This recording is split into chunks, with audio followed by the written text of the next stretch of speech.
The world is remembering this day 80 years ago when Allied forces stormed the beaches of Normandy, France, to take that country back from the Nazis and eventually end the war. While most attention is focused on the international ceremony happening in France, veterans were also honored this morning in Chicago. Several veterans groups laid a wreath at the Eternal Flame in Daley Plaza to show gratitude for the bravery of those World War II service members.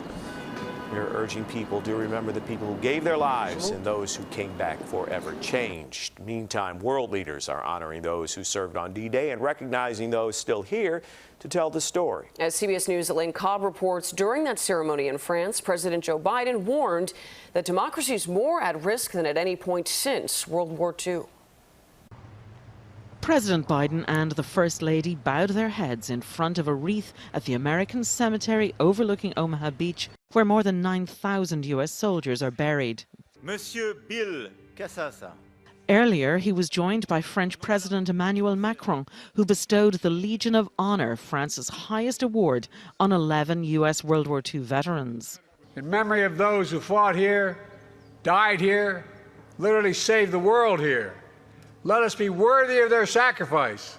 The president marked the 80 years since the D-Day invasion by saying the U.S. and its allies will not walk away from Ukraine as it continues to defend itself against Russia. We're living in a time when democracy is more at risk across the world than any point since the end of World War II, since these beaches were stormed. Before the ceremony, the president met with some of the men who survived World War II, all of them pushing 100 years old or even older. Onofrio Zicari from Syracuse, New York, was 21 years old when he landed here.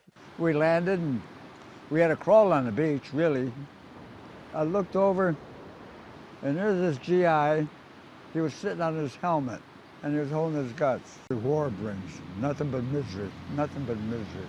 With each passing year, fewer and fewer veterans remain to tell the world what happened that day. Elaine Cobb, CBS News, Normandy, France.